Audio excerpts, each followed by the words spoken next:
Once upon a time, in a small, quiet village, lived a curious boy named Leo. He loved exploring places where no one else dared to go. One day, during his adventure in the dark forest, Leo discovered an abandoned house. He walked up to the house and pushed open the creaky door. Inside was a dark, dusty place filled with broken furniture and cobwebs. As he walked further in, Leo noticed a cold light coming from one of the dark rooms. So he walked in and saw a large, ancient mirror standing alone in the middle of the room. Leo said, "Wow, what's an old mirror doing here?" He wiped the dusty glass and looked into it. Instead of seeing his own reflection, he saw himself, but not as a little kid. He looked older, more confident and very successful. He was giving a speech in front of a huge crowd of people. They were cheering and clapping. Leo felt a surge of excitement and pride. But then, as he looked closer, he realized that something was missing. All the people in the crowd had blank faces. No one seemed to care about his speech. They looked like mindless robots, and the longer he stared, the sadder he felt.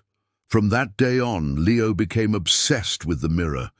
Every day he would sneak out of the house and run to the mirror to see his future. One day he saw himself as an old, lonely man sitting in a rocking chair. Next to him was a fireplace, but it wasn't roaring with warmth. It was filled with darkness. Then he saw himself again, this time rich and happy. He was surrounded by friends and family. They were laughing and playing games together. But as soon as he looked away, they all vanished. Then he saw himself again, but this time he was lost in endless darkness. There was nothing else in the mirror, just darkness. Leo became scared and confused. Why did the future keep changing? Was there something he didn't understand? One night before bed, Leo couldn't help but sneak out to visit the mirror one last time. But when he looked into it, the image that stared back was terrifying. He could see his house in flames. People were running in terror, and behind him stood a tall, shadowy figure with glowing red eyes. The figure was tall and thin. It seemed to be made out of smoke and shadows, and as Leo watched in horror, the figure raised its hand and pointed directly at him. Then a whisper filled the room. It said, "It's happening tonight. Run!" Then the mirror flashed, and when it glowed again, the figure was gone.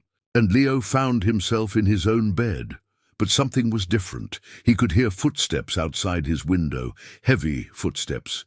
He looked out and saw a tall, dark shadow passing by, but when he blinked, it was gone. Leo never went back to the mirror. To this day, no one in the village knows what happened to that house or who the mysterious boy had been. But some say that whenever you look into a mirror, you shouldn't try to change your future, because sometimes the truth is better left unknown. And now, you know the story of Leo and the mirror that showed his future. The end.